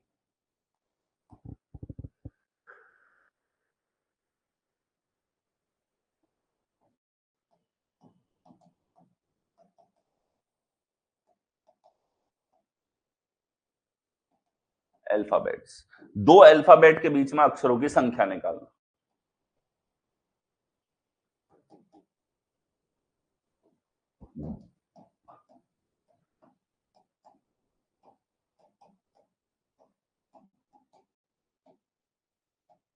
देखो, ये वह पार्ट मैं साथ के साथ इसलिए करा रहा हूं क्योंकि एक लेवल का कंफ्यूजन आपके दिमाग में क्रिएट हो जाए, ध्यान से फोकस करना। ये जो हमने देखा ना प्लस का 12, ये पोजीशन में अंतर है। क्या है? पोजीशन में अंतर है। और यहां हम लोग बात कर रहे हैं बीच के अक्षरों की। तो बीच के अक्षरों का मतलब क्या होता है? तो यहां देखो, जैसे हमारे पास में ए बी सी डी ई है, ठीक है? तो ए व ई के बीच कितने अक्षर हैं? तो हमेशा ध्यान रखना, पूरी मैथ्स रीजनिंग या डीआई के अंदर कभी भी आप लोगों से बीच के व्यक्तियों की, बीच के अक्षरों की, बीच की वस्तुओं की बात की जाए तो उसका मतलब क्या होता है? बीच का मतलब होता है इनके बीच में कितने हैं? 3 है हमारे पास। कितने हैं? 3। अब ये चीज जब ज्यादा अक्षर हो जाती हैं तो आपको यहां पे प्रॉब्लम आने लग जाती है, बीच के अक्षर कितने होंगे। ठीक, जैसे यहां मैं पूछ लू जे और जेड में बताओ बाबू बीच में कितने अक्षर होंगे, तो क्या यहां पे काउंट करने लग जाओगे क्या? नहीं, काउंट नहीं करना, हमारे कॉन्सेप्ट को इस्तेमाल करेंगे। जो अभी हमने पोजीशन का कॉन्सेप्ट सीखा है, ए से ई में अगर हमें रिलेशन बताना है तो रिलेशन पोजीशन के आधार पे हम लोग कहेंगे 1 है 5 है, प्लस का हो रहा है 4 और माइनस का हो रहा है हमारे पास में 22। ये हम लोग डायरेक्टली बता सकते हैं। ठीक है, अब देखो बीच के अक्षर कैसे निकालते हैं। बीच के अक्षर किस प्रकार से निकाले जाएंगे? तो बीच के अक्षर हम निकालते हैं, अगर ये 4 है तो बीच के अक्षर अगर आपको निकालने हैं तो आपको बस ये करना है, 4 में से 1 घटा लो 3। यहां जो पोजीशन में डिफरेंस आप निकालोगे, केवल इससे 1 घटाते ही आपके पास में बीच के अक्षरों की संख्या आ जाती। क्या आ जाती है? बीच के अक्षरों की संख्या। तो फॉरवर्ड क्रम में बीच में अक्षर होंगे 3 और बैकवर्ड क्रम में बीच में अक्षर हो जाएंगे 22 में से 1 घटा लो 21। ये है बैकवर्ड। क्या है? बैकवर्ड। और ये है फॉरवर्ड क्रम में बीच के अक्षर। ठीक है, तो डिफरेंस ये समझना, रिलेशन जो हम लोग देख रहे हैं उससे बीच के अक्षर भी तुरंत बताए जा सकते हैं। और ये जो संबंध है ना, ये संबंध आप संख्याओं पे भी लगा सकते हो। मैथ्स में भी इसके ऊपर, नंबर सिस्टम के ऊपर क्वेश्चंस आप लोगों से कई बार पूछे जा चुके हैं आपके पिछले 10-12 साल के एग्जाम्स के अंदर। ठीक है, पूछ लेगा 11 से और 87 के बीच में कितनी संख्याएं हैं? 11 से 87 के बीच में कितनी संख्याएं हैं? ठीक है, तो सेम कॉन्सेप्ट को मैथ्स में कैसे अप्लाई करोगे?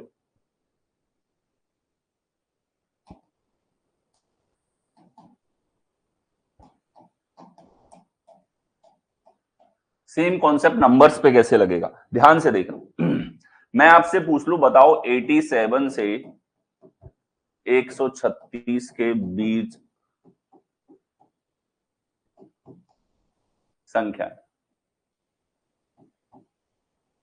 ये पूछ लिया आप लोगों से। Total numbers between 87 and 136। Same concept, ध्यान से देखना। 87 से 136 हमने कहा सर यहां पे 36 और 13, यहां पे 49 ऐड करना पड़ेगा। 49 प्लस का 49 है तो आप बोलोगे 49 माइनस 1, 48 हमारे पास में आंसर होगा। ये जो सेम आपने लेटर्स में सीखा ना, ये नंबर्स के बीच में भी आप लोगों के काम में आने वाली चीजें।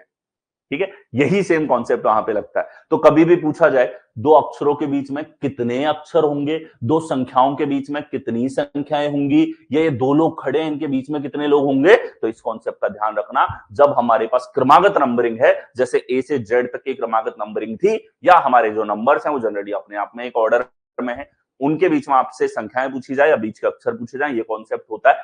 पोजीशन में अंतर है 49 का और बीच में संख्याएं हैं 40।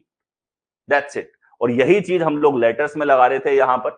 अब देखो जे और जेड में देखना है, तो जे होता है अंग्रेजी वर्णमाला में 10 नंबर पे और जेड होता है हमारे पास में 26 नंबर पे। तो जेड से 26 जा रहे हो तो कितना हो रहा है? प्लस का 16। 10 में 16 ऐड करने पे 26 आ रहा है।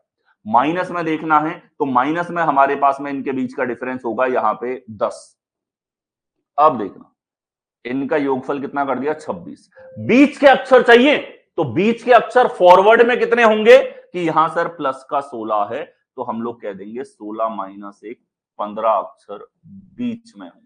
बीच में कितने अक्षर हैं? बीच में 15 अक्षर हैं।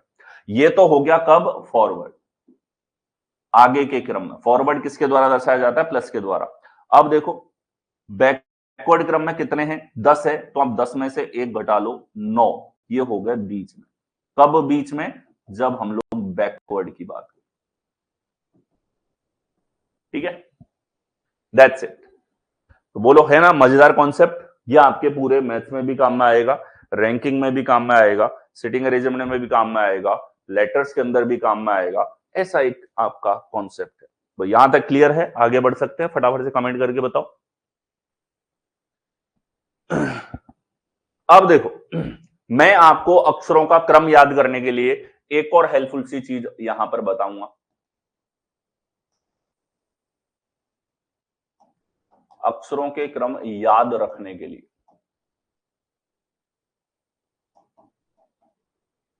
तो अक्षरों का क्रम आप कैसे याद रखोगे? सिफिलॉरेक्स आपको दे रखा है।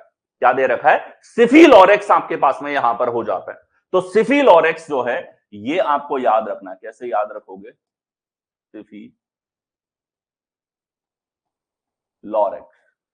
इंग्लिश में तो दिख ही रहा है आपको, हिंदी में कैसे बोलोगे? सिफिलॉरेक्स। कोई दवाई का सा नाम लग रहा है।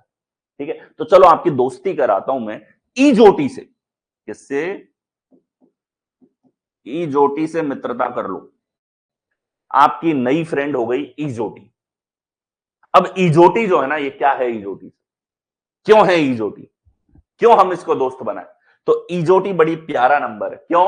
देखो, ई होता है अंग्रेजी वर्णमाला में 5 नंबर पे, जे होता है 10 नंबर पे, ओ होता है 15 नंबर पे, और टी होता है 20 नंबर पे, और यहां पे वाई होता है 25 नंबर पे। 5 के मल्टीपल हैं सारे। क्या है? 5 के मल्टीपल्स हैं हमारे पास में। तो 5 के मल्टीपल्स आप लोगों ने यहां पे देखे, 5 10 15 20 25 हमारे पास में हो गया। ईजोटी आपके पास में यहां पर हो गया। तो ईजोटी आपकी एक ऐसी दोस्त है जिसके अक्षर, जिसके नाम के सारे अक्षर कौन से हैं? 5 के मल्टीपल है। अब आपसे पूछ लीजिए वाई कौन से नंबर पे? आप बोलोगे ईजोटी में 25 नंबर पे आएगा। टी कौन से पे? ईजोटी में आता है 20 नंबर पे। जे कौन से नंबर पे? ईजोटी में आता है 10 नंबर पे। ओ कौन से नंबर पे? ईजोटी में आता है 15 नंबर पे। तुरंत आप बता पाओगे। अब ईजोटी जो आपकी दोस्त है ना, ये है एक फार्मासिस्ट, दवाइयों की दुकान है इसकी, इससे आप दवाइयां ले सकते हो। ठीक है, अब इससे आप दवाई लो, एक कौन सी? सिफिलॉरेक्स। सर क्या करेगी ये दवाई? ये ईजोटी एक दवाई देती है, इससे आपको याद हो जाता है अंग्रेजी वर्णमाला के क्रम। ठीक है, तो यहां पर खाली कौन सी गोली? सिफिलॉरेक्स। खाली सिफिलॉरेक्स डाइजेस्ट हो गई। अब देखना सिफिलॉरेक्स दवाई की खास बात।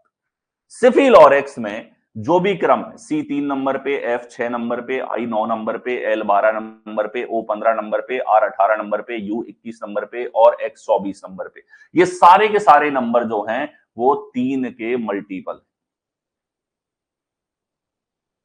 क्या है? 3 के मल्टीपल। कुल मिला के अब तक आप समझ चुके हो कि जो भी आप लोग यहां पे लेटर बेस्ड रीजनिंग के जितने भी टाइप के क्वेश्चंस देखोगे, उन सब के अंदर लेटर्स के बीच का रिलेशन काम में आने वाला है। अब वो रिलेशन, पोजिशनल डिफरेंस कैसे देखते हैं फॉरवर्ड बैकवर्ड, ये आपने सीख लिया। बीच के अक्षर कैसे निकालते हैं फॉरवर्ड और बैकवर्ड में, वो आप लोगों ने सीख लिया। नेक्स्ट आप लोग अब ये याद रखने में आपकी मदद के लिए मैंने ईजोटी को बुला लिया। ईजोटी को फ्रेंड बना लो कि हमें क्या याद है? ईजोटी कौन सी दवाई खिलाती है? सिफिलॉरेक्स। सिफिलॉरेक्स 3 के मल्टीपल। अब आपसे पूछ लिया एक्स कौन से नंबर पे? सिफिलॉरेक्स में लास्ट अक्षर है 24 नंबर पे आएगा 3 का मल्टीपल, 3 का पहाड़ा। आई कौन से नंबर पे? सिफी आई है इसके अंदर 9 नंबर पे होगा। एफ सिफिलॉरेक्स में आता है 6 नंबर पे है। एल सिफिलॉरेक्स में आता है 12 नंबर पे है। तो ये आपकी याद करने में मदद करेंगे। एक बार याद हो गया तो फिर ईजोटी तो दिमाग में बैठ जाएगी। ठीक है, आ गया। नेक्स्ट हमारे पास में देखो, यहां हमारे पास में देखो VQLGB, ये बैकवर्ड ऑर्डर के लिए। ठीक है, तो इजोटी की एक बहन है जो इजोटी से नफरत करती है, उल्टा चलती है इजोटी, वो है विक्लजब, वक्लजब, वक्लजब। ठीक है, अजीब सा नाम है। ये बैकवर्ड ऑर्डर के लिए है, सेम तरह का।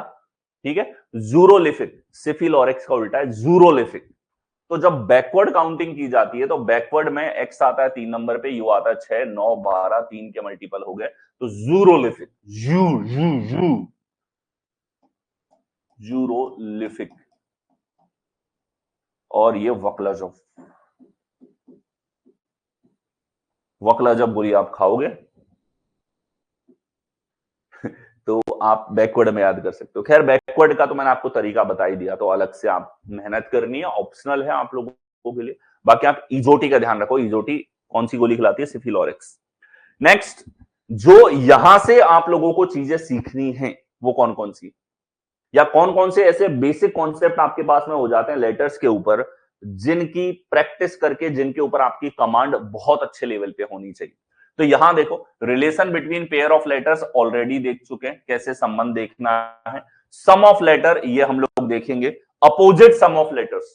ठीक है, तो अपोजिट्स के ऊपर अब हम लोग आने वाले हैं। अपोजिट्स आपके पास में क्या होते हैं, और ये सारी चीजें आपको सीखनी है। लेटर साइकिल्स क्या होती है, reordering letter of English order, English alphabet with certain logic, vowel order क्या होता है। ठीक है, तो चलिए अब कुछ बेसिक चीजों पे और आते हैं। 24 मार्च से आपका यूजीसी नेट जेआरएफ के लिए पेपर 1 का जो बैच है ये स्टार्ट हो चुका है। पूरे 10 यूनिट्स के अंदर आप लोगों को लाइव बिल्कुल करवाए जाएंगे, कंप्लीट बैच, पूरा बैच आप लोगों का लाइव रहने वाला है। जो क्लासेस हैं वो रिकॉर्डेड फॉर्म में भी आपको जितनी वैलिडिटी के लिए आप कोर्स को लेते हो उसके लिए अवेलेबल रहेंगी। ये जो कोर्स है आप लोगों का 1 साल और 2 साल की वैलिडिटी के रूप में आपके लिए अवेलेबल है। इतिहास एकेडमी एप्लीकेशन पे जाकर के आपको इस कोर्स में एनरोल हो जाना है। यूजीसी नेट जेआरएफ में आप जून 2025 के सेशन की तैयारी कर रहे हैं, तो ये बैच आप लोगों के लिए बहुत ही क्रूशियल और जबरदस्त लेवल पे एक कॉन्सेप्ट प्लस प्रैक्टिस बैच यहां पर रहने वाला है। चलिए नेक्स्ट चलते हैं, जो आप लोग ऑलरेडी जानते हो। तो इंग्लिश जो अल्फाबेट्स हैं, अंग्रेजी जो वर्णमाला है,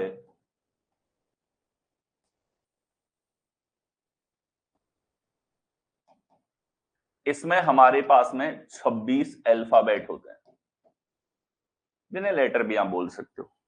ठीक है, इंग्लिश अल्फाबेट कितने होते हैं, 26। कहां से, ए से जेड तक, जो आप देख ही चुके हो। इसको 2 भागों में बांटा जा सकता है। कुछ स्वर हैं, जो स्वर है वो व्यंजन नहीं हो सकता, और बाकी व्यंजन है, यानी कि वोवल्स एंड कॉन्सोनेंट्स।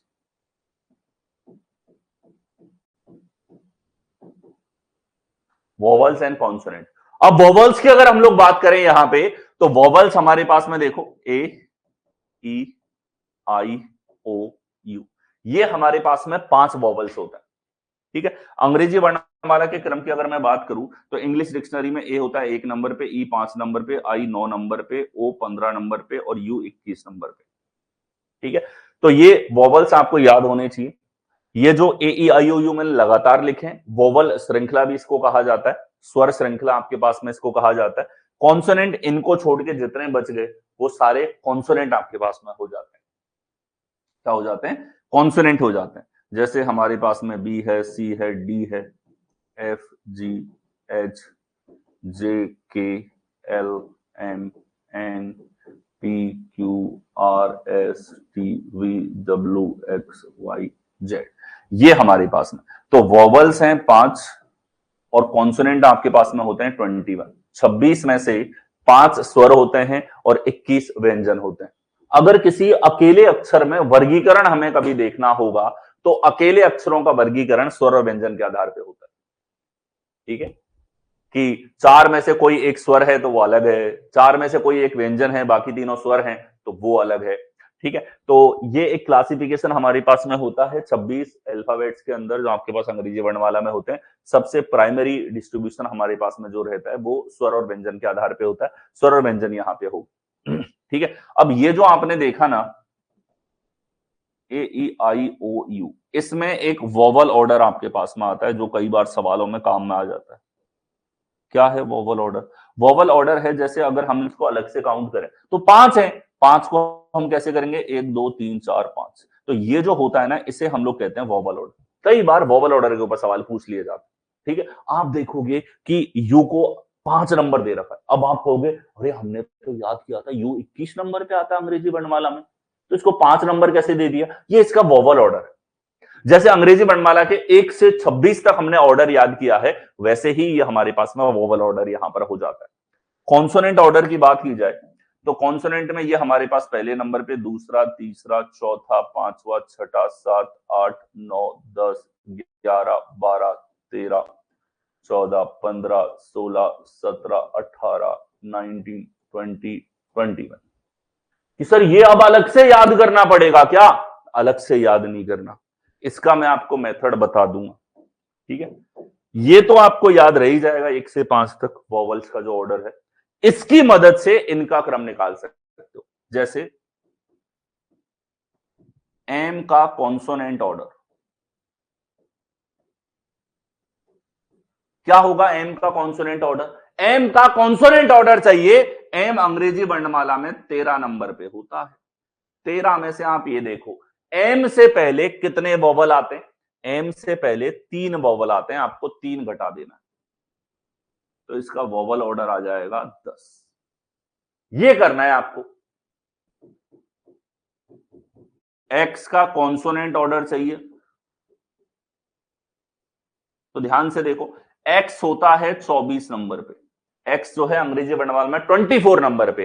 एक्स से पहले कितने वोवल आ रहे हैं? 5 आ रहे हैं, 5 घटा दो, तो ये क्रम आ गया 90। ये हो गया वोवल ऑर्डर। कभी भी वोवल ऑर्डर पूछ लिया जाए तो आप इस टेक्निक का इस्तेमाल करोगे। याद तो आपको अंग्रेजी वर्णमाला के 1 से 26 तक का ही फॉरवर्ड ऑर्डर आपको याद होना चाहिए, उसकी हेल्प से ये चीज आप लोग निकाल पाओगे। यहां एक वर्गीकरण हम लोगों ने देखा कि अगर लेटर्स को वर्गीकृत किया जाए तो सबसे प्राइमरी पार्ट अकेले अक्षरों में स्वर और व्यंजन के आधार पर हमारे पास होता है। ठीक है, बाकी कितने टाइप के सवाल बनते हैं वो हम लोग जब लेटर क्लासिफिकेशन के क्वेश्चंस देखेंगे उसके साथ देखते हुए चलेंगे। ठीक है, ये अंग्रेजी वर्णमाला में स्वर और व्यंजन हम लोगों ने देखा, स्वर ऑर्डर की, व्यंजन ऑर्डर की हम लोगों ने बात करी। ठीक है, चलिए तो यहां देखो वोवल और कॉन्सोनेंट ऑर्डर हम लोग देख चुके हैं।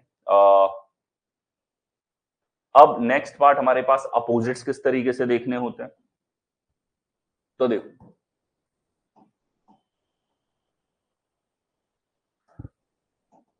अपोजिट लेटर्स क्या है? अपोजिट लेटर्स, अपोजिट लेटर आप लोगों को याद होने चाहिए। ठीक है, कैसे? ध्यान से देखिए, ए है पहला और जेड है आखिरी।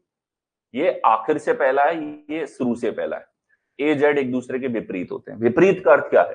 विपरीत का मतलब है कि हमारे पास जैसे अंग्रेजी वर्णमाला में ए पहले नंबर पे आता है आगे से, तो जेड आता है पीछे से पहला। ये एक दूसरे के अपोजिट होते हैं।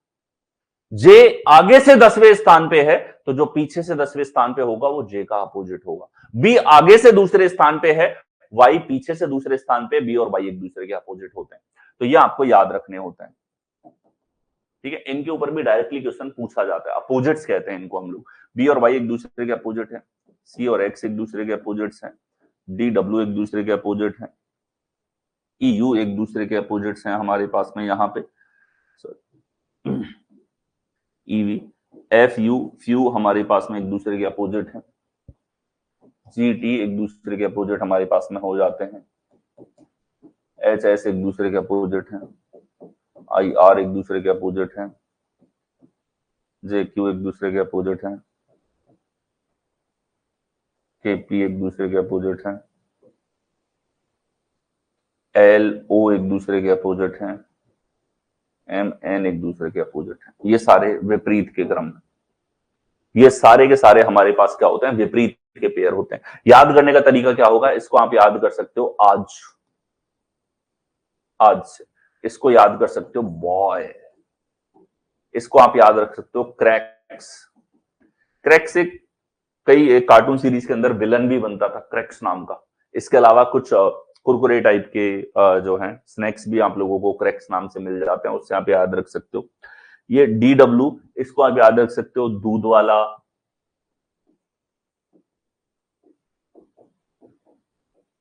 ठीक है, ईवी हमारे पास में हो गया। तो देखो, इनको याद करने का तरीका बड़ा प्यारा है। आज के दौर में जो आपको पढ़ाई से रोक रही है चीज, ठीक है, तो एक शब्द है लव, ठीक है, और इसकी खास बात यह है कि इस शब्द के अक्षर भी एक दूसरे के अपोजिट है। एल का अपोजिट है ओ और वी का अपोजिट है ई। ई होता है 5 पे, होता है 22 पे, ओ होता है 15 पे, एल होता है 12 पे, ठीक है। और अपोजिट्स की खास बात होती है जो हम लोग डिस्कस करेंगे यहाँ पे अभी। तो एल ओ का अपोजिट है, वी ई का अपोजिट है, इससे आप याद रख सकते हो। एफ यू को आप इससे याद रख सकते हो, क्यू।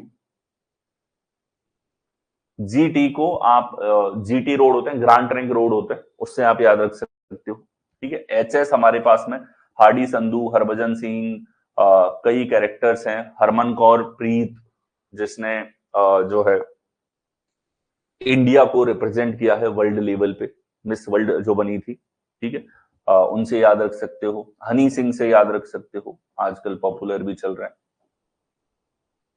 ठीक है, जो भी नाम आपको सही लगे। आईआर को आप याद रख सकते हो, इंडियन रेलवे, ठीक है। जे क्यू को याद रख सकते हो आप, जैक और क्वीन, कार्ड्स में जो जैक क्वीन होती है। केपी को आप याद रख सकते हो, काला पानी, ठीक है। एमएन को आप याद रख सकते हो, मनमोहन। मनमोहन जी जो 10 साल हमारे देश के प्रधानमंत्री रहे हैं, ठीक है, तो मनमोहन। तो यहां देखो, ये हमारे पास याद रखने का तरीका इनको हो गया। ग्रांड ट्रंक रोड जो हमारे हैं, ठीक है, जीटी रोड से आप इसको याद रख सकते हो।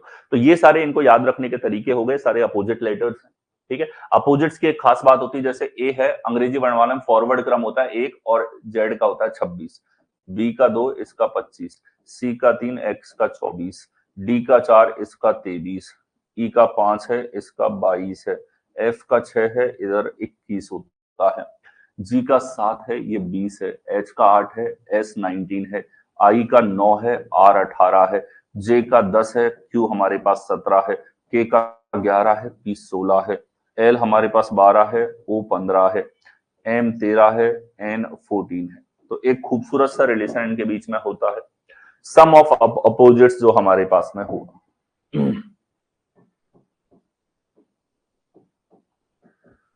सम of opposites is always 27। Sum of opposite हमेशा 27 होता है, ये नोट आपको डाल देना है। देखो 1 और 26 27, 2 और 25 27, 3 और 24 27, 4 और 23 27, 5 और 22 27, 6 और 21। सबसे पहले जो चीज हमने डिस्कस करी थी वही है। 7 और 20 27 है, 8 और 19 27 है, 9 और 18 27, 10 और 17 27, 11 और 16 27, 12 15 27, 13 14 27। तो इनका सम हमेशा 27 यहां पर होता है, अपोजिट सम इसको हम लोग कहते हैं। इस तरीके से अपोजिट्स निकाले जा सकते हैं। सबसे पहले ये हम लोग डिस्कस कर चुके थे, ये अपोजिट्स हमारे पास हो गए जो आपको याद होने चाहिए।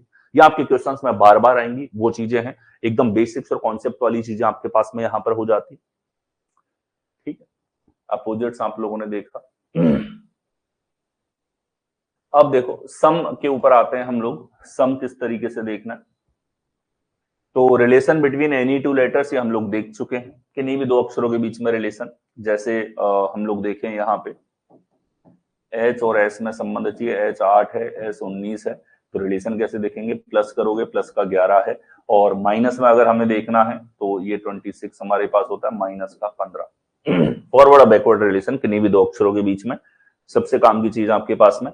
सम ऑफ लेटर्स से क्या मतलब है आपके पास में, सम ऑफ लेटर्स क्या है हमारे पास, सम ऑफ लेटर्स, तो सम ऑफ लेटर नेक्स्ट वो चीज हो जाती है हमारे पास में किसी भी शब्द के लिए, किसी भी शब्द में सम ऑफ लेटर्स एक ऐसी चीज है जिसके ऊपर बार बार आप लोगों से सवाल पूछे जाते हैं, जो चीज आप लोगों को बार बार जो है वो काम में आती है। तो देखो सम ऑफ लेटर, जैसे टेकन शब्द है हमारे पास में, TAKEN, तो इस शब्द के अक्षरों का योगफल कितना है, ध्यान से देखिए। टी हमारे पास 20 है, ए 1 है, के 11 है, ई 5 है, एन 14 हमारे पास यहाँ पे है। तो इधर हम लोग देखें सम कितना होगा, तो आप ध्यान से देखो 20 और 1 21, 21 और 11 हमारे पास में कितना होगा यहाँ पे 21 और 11 हमारे पास 32, 32 और 5 कितना हो जाएगा 37, 37 और 14 हमारे पास कितना होगा 51। तो सम कितना आ गया 51। कैसे निकाला ये, सबको ऐड कर दिया है। क्या किया है? सबको ऐड किया है, +40। इनको ऐड करने के आप खुद से टेक्निक्स जो है वो देख सकते हो। जैसे 14 और 11 25 और 5 30 हो गया, इधर 21 है, 51। ठीक है, तो ये सम हमारे पास में हुआ। ये होता है सम। सम के ऊपर भी सवाल पूछे जाते हैं। किस तरह के पूछे जाते हैं जब क्वेश्चन डिस्कस करेंगे तो हम लोग देखेंगे इस चीज को। ठीक, अब ये तो हो गया सम। एक होता है अपोजिट सम। क्या होता है? अपोजिट सम। अपोजिट सम किस तरीके से निकाला जाता है? तो यहां एक रिलेशन आपके पास में बनता है।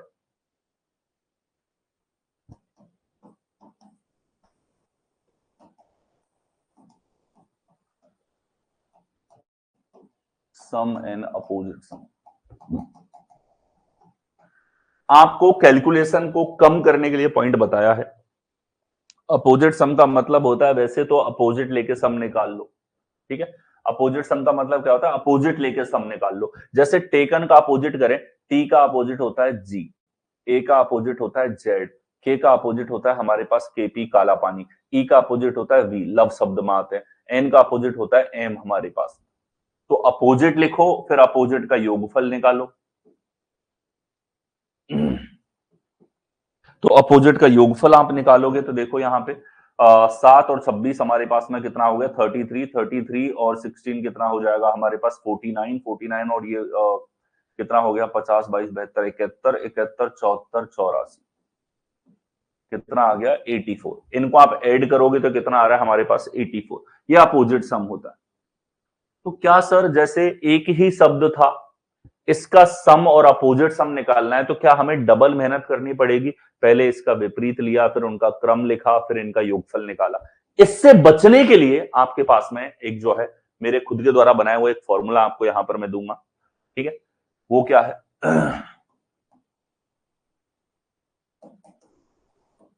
और एनी वर्ड, किसी भी शब्द के लिए,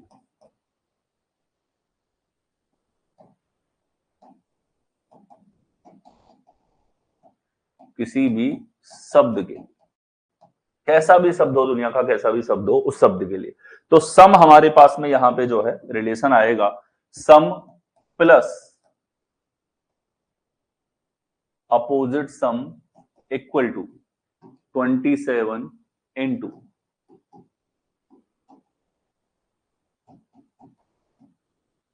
नंबर ऑफ लेटर्स, अक्षरों की संख्या। ठीक है, ये रिलेशन होता है।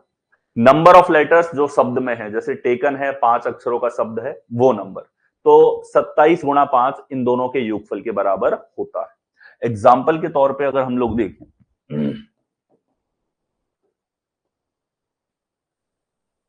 एग्जाम्पल के तौर पे देखें तो अभी जो शब्द हमने लिया था टेकन,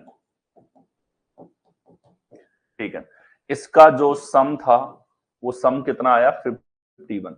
और अपोजिट का जो सम था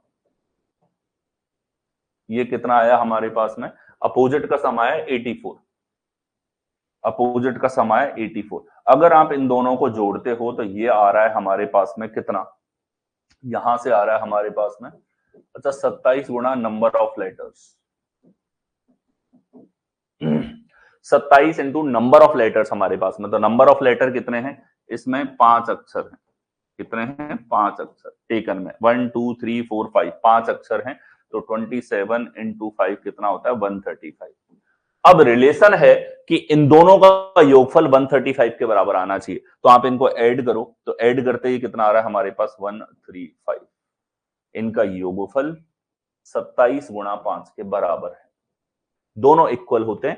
ये आपको जो फॉर्मूला मैंने दिया है किसी बुक में आपको नहीं मिलेगा, मैंने खुद ने डिजाइन कर रखा है। ठीक है, मेरे साथ में जितने भी विद्यार्थी जुड़े हुए हैं उन सबको मैं ये चीज बताता हूं, आपको बहुत फास्ट बनाती है। ठीक है, sum plus opposite sum 27 into number of letters हमारे पास यहां पर हो जाता है। 51 84 135 आपके पास में। इस चीज को इस्तेमाल कैसे करना है अब आप देखना है। यहां पे जैसे सम निकालना है, अगला शब्द है टैक्टलेस। तो इसको देखो, TACTLESS आपके पास में है। अगर इसके अंदर हम लोग सम निकाले, अक्षर कितने? कि सर 8 अक्षर है। अक्षर कितने? 8 अक्षर। अब देखो टी होता है 20, ए होता है 1, सी होता है 3, टी होता है 20, एल होता है 12, ई होता है 5, एस होता है 19, एस होता है 19। ठीक है, तो अब यहां पे अगर हम लोग सम निकालें, योग निकालें, तो योग का मतलब है अक्षरों का योगफल। तो ध्यान से देखो कितना आएगा हमारे पास में, 19 और 1 हो गया 20, 20 20 40, 40 40 और 20 60, 60 और अब देखो आप 60 और यहां पे हो गया 15 5 20, 80, 80 और 19 99। अपोजिट सम आपको चाहिए, अपोजिट सम के लिए आपकी मेहनत बच जाती है इस फॉर्मूले से, अपोजिट सम से आपकी मेहनत बच जाएगी। ये जो फॉर्मूला आपके पास में है अपोजिट सम के लिए आप लगा दो। ठीक है, इसी चीज को अगर मैं लिखूंगा तो आप लिख सकता हूं अपोजिट का सम जो होगा वो बराबर होगा 27 इंटू नंबर ऑफ लेटर, और सम को उधर ले जाऊंगा बराबर के उस तरफ, तो ये हो जाएगा माइनस का सम। ये वाली चीज है जो आप लोगों को बार बार काम में लेनी है जब भी अपोजिट का सम निकालना हो, ये सब आपको सीखना पड़ता है। ठीक है, चलिए, तो यहां देखो अपोजिट सम मुझे निकालना है, तो कैसे निकालूंगा, योगफल 99 है, अब मैं लिखूंगा 27 इंटू अक्षर कितने 8 इंटू 8 माइनस 99, ये आपको करना है। ठीक है, 27 इंटू 8 आप करते हो 216 आपके पास आता है, 27 का पहाड़ा याद कर लेना, 27 की टेबल याद कर लो, 216 माइनस 90, तो कितना आ जाएगा हमारे पास में, यहाँ पे 99 घटाओगे 100 घटाते 116, 117 बचेगा। तो अपोजिट सम आप डायरेक्टली निकाल सकते हो इसकी हेल्प से, टिपिकल क्वेश्चंस में जो कि समय आपका ज्यादा ले सकते हैं। ठीक है, इसी तरीके से इन दोनों का आपको होम असाइनमेंट है आप लोगों का, इन दोनों का आप कैलकुलेट करोगे और उसको वेरीफाई भी करना अपोजिट लिख के। ठीक है, जो आपने सीखा है उसके आधार पे। अपोजिट सम ऑफ लेटर्स अभी हमने देख लिया, फॉर्मूला देखा था, अपोजिट सम कितना आता है हमारे पास में 27 into number of letters minus sum, ये आपको यहां पे फॉर्मूला लगाना है। क्लियर है? अगला देखें, वॉवल सम एंड कॉन्सोनेंट सम।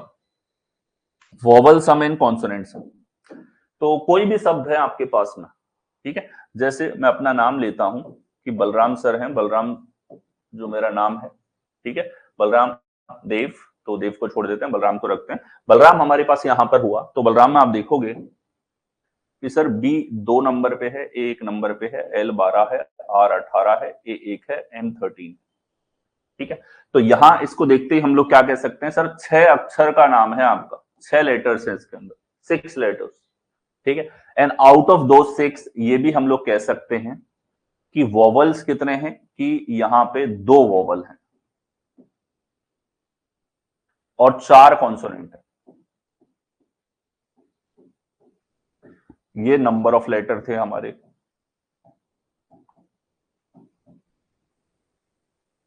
ठीक है, तो अब हम देखें वॉवल कौन कौन से हैं। वॉवल हैं ए एंड ए, 2 बार ए है। कॉन्सोनेंट है बी एल आर एन। ठीक है, तो वॉवल का सम चाहिए, तो यहां सम कितना होगा, 1 और 1 ये हो गया 2। यहां देखो कॉन्सोनेंट का सम चाहिए, 2 12 18 13। तो यहां अगर हमको सम चाहिए कॉन्सोनेंट का, कॉन्सोनेंट सम ये है वोवल सम।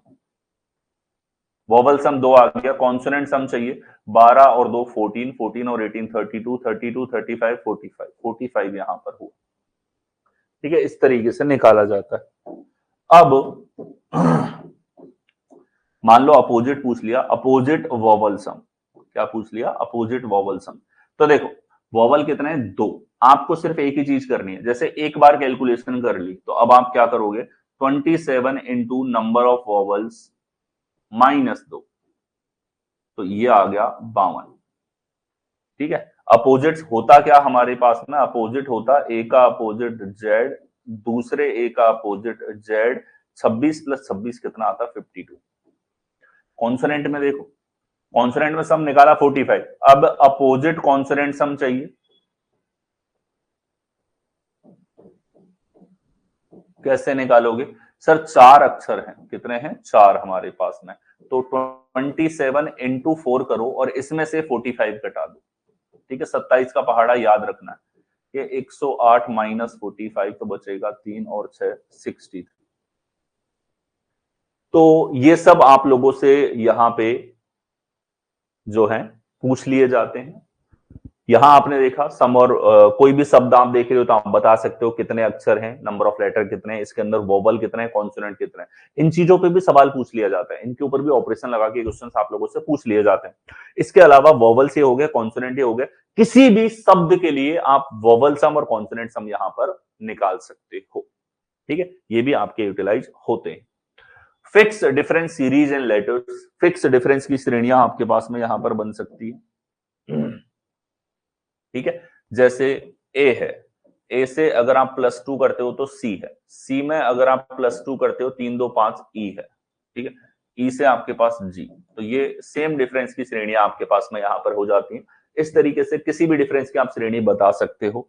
जैसे हमारे पास में बी से शुरू करें और प्लस का 5 लेना है तो बी होता है 2, 2 और 5 7, तो 7 हो जाएगा जी, 7 और 5 12, 12 हो जाएगा एल, 12 और 5 17, 17 हो जाएगा क्यू, 17 और 5 हमारे पास में यहां हो जाएगा 17 और 5 हो जाएगा 22 वी। फिर से देखो प्लस का 5 करोगे 22 और 5 हो गया 27।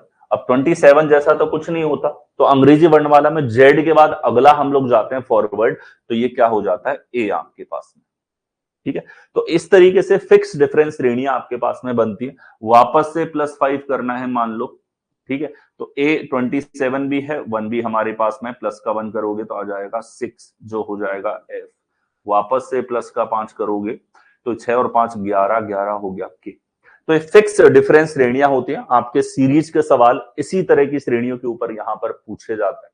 जो भी आपको देखना होता है, डिफरेंस देखना होता है, आपके सिलेबस के अंदर अब तक पूछे गए सवालों में से 99% क्वेश्चन फिक्स डिफरेंस के ऊपर ही पूछे गए हैं।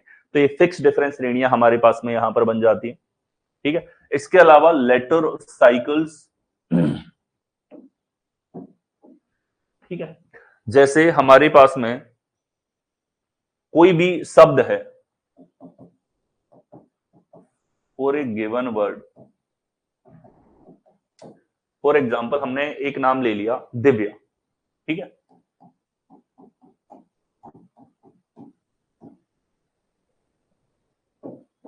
ठीक है, तो अब देखो ये हमारे पास 4 है, 9 है, 22 है, 25 है, 1 हमारे पास यहां पर है। ठीक है, दिव्या में 5 अक्षर हैं, 5 अक्षरों में से एक वोवल है और 4 कॉन्सोनेंट्स हैं। ये तो इसका क्लासिफिकेशन जो इसको देखते हैं हम लोग कह सकते हैं। दिव्या के अक्षरों का योगफल निकाला जा सकता है, विपरीत का योगफल निकाला जा सकता है, वोवल्स का सम निकाला जा सकता है, कॉन्सोनेंट्स का सम निकाला जा सकता है। यहाँ पे ये सब हम निकाल सकते हैं। तो दिव्या में हमारे पास में एक लेटर साइकिल है। कैसी लेटर साइकिल है कि हमारे पास जो नाम है, अगर इसकी लेटर साइकिल्स हमें देखनी है तो हम कुछ इस तरीके से लिख सकते हैं। ठीक है, कि घड़ी की दिशा में अगर देखा जाए, फॉरवर्ड क्रम अगर देखा जाए तो ये फॉरवर्ड क्रम है। ठीक है, फॉरवर्ड और बैकवर्ड ऑर्डर लेटर साइकिल्स यहां पे बनाई जा सकती हैं। और ये लेटर साइकिल्स कैसी हैं देखो, अगर डी से शुरू कर रहे हैं तो दिव्या बन रहा है, अगर आई से शुरू करेंगे, डी से शुरू करें तो DIVY, अगर आई से स्टार्ट करें तो ये हमारे पास में होगा IVYAD। अगर हम लोग वी से स्टार्ट करें तो ये हो जाएगा VYADI। अगर हम लोग यहां पे वाई से शुरू करें तो वाई से शुरू करने पर आ जाएगा YADIV। अगर हम लोग यहाँ पे ए से शुरू करें तो ये हो जाएगा हमारे पास AGIVY। तो इस तरीके से स्टार्टिंग लेटर को बदलते हुए डिफरेंट साइकिल्स बनाई जा सकती हैं।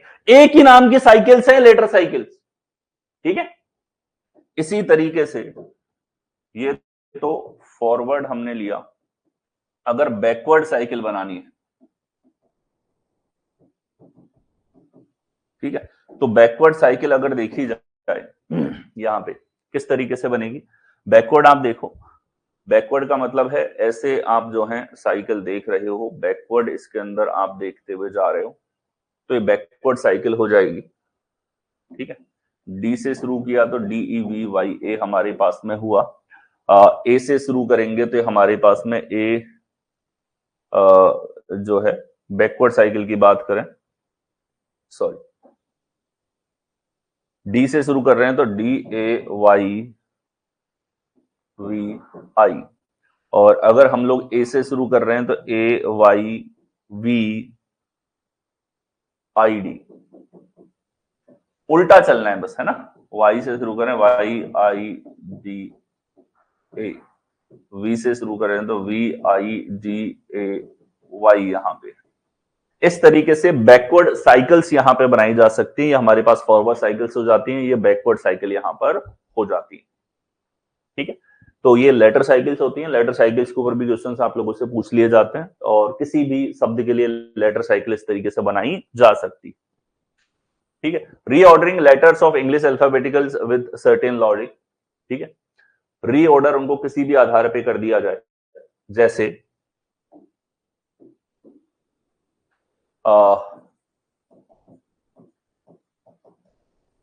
B is written 4,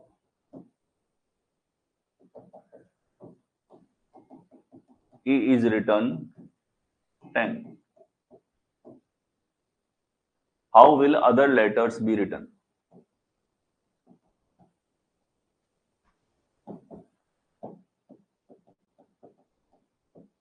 अलग अक्षर कैसे दिखेंगे, तो अब देखो अगर हम लोग देखें, यहां हमारे पास में बी है, 2 नंबर पे होता है, इसको लिख रखा है 4, और यहां हमारे पास ई है, वास्तव में क्रम होता है 5, इसको लिखा गया 10। तो हो क्या रहा है यहां पे, ये समझो सबसे पहले तो हुआ ये है कि इनका ऑर्डर डबल हो रहा है।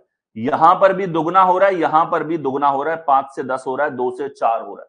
तो हम पूरी अंग्रेजी वर्णमाला को इसी तरीके से लिख सकते हैं, ए हमारे पास 2 है, बी 4 है, सी 6 है, डी हमारे पास 8 है, ई हमारे पास 10 है, एफ हमारे पास 12 है, और जी हमारे पास में यहाँ पे 14 है। ये रीऑर्डरिंग यहां पर हो गई। ठीक है, इस तरीके से रीऑर्डरिंग हो सकती है। ए को अगर 3 लिखा हुआ है तो बी हमारे पास में ऑटोमेटिकली कितना हो जाएगा, ये हो जाएगा 6, सी हो जाएगा हमारे पास 9, डी हो जाएगा हमारे पास में यहाँ पे 4 3 12, और ई हो जाएगा हमारे पास में 15, एफ हो जाएगा हमारे पास 18 एंड सो ऑन। ये रीऑर्डर्ड हमारे पास अंग्रेजी वर्णमाला हो जाती है। कई बार इनके ऊपर भी आप लोगों से क्वेश्चन पूछ लिए जाते हैं। कुल मिला के आपने ये देखा कि सभी चीजें किसके इर्द गिर्द घूम रही है, जो अंग्रेजी वर्णमाला का क्रम है उसी के आसपास हमारे पास में सब कुछ घूम रहा है। अंग्रेजी वर्णमाला का फॉरवर्ड क्रम है, बैकवर्ड क्रम है, इसी के आधार पे सारी चीजें आपके पास में घूमती हुई जा रही हैं यहाँ पे। ठीक है, वोवल ऑर्डर, कॉन्सोनेंट ऑर्डर हम लोग ऑलरेडी देख चुके हैं। जैसे AEIOU हमारे पास यहाँ पे है, तो 1 2 3 4 5 ये वोवल ऑर्डर हो जाता है। कॉन्सोनेंट ऑर्डर के लिए मैंने ट्रिक आपको बताई दी थी कि कॉन्सोनेंट ऑर्डर हम लोग निकालते हैं, तो ये हमारे पास में होता है English alphabet order minus number of vowels before. ठीक है, जैसे मान लो हमें जे का क्रम चाहिए, जे एक वॉवल है, वैसे तो 10 नंबर पे होता है, तो इसका कॉन्सोनेंट ऑर्डर आपको चाहिए, तो ये हो जाएगा जे 10 नंबर पे है और जे के पहले 3 वॉवल्स आते हैं, तो इसका कॉन्सोनेंट ऑर्डर हो जाएगा 7। वॉवल ऑर्डर और कॉन्सोनेंट ऑर्डर हमारे पास यहां पर इस तरीके से हो जाते हैं। चलिए, ये हमारे पास लेटर बेस्ड रीजनिंग का बेसिक था, और जैसा मैंने कहा सबसे अहम पार्ट सबसे पहले मैंने उठाया है, ये थ्योरी एंड कॉन्सेप्ट का पार्ट था। समय लगेगा, इस क्लास को कई बार दोहराना पड़ेगा आपको। ठीक है, अगले सेशन में आप आओ तो ये क्लास आपने कई बार रिवाइज कर रखी है। Okay, that's it for today. मिलेंगे नेक्स्ट सेशन में। धन्यवाद।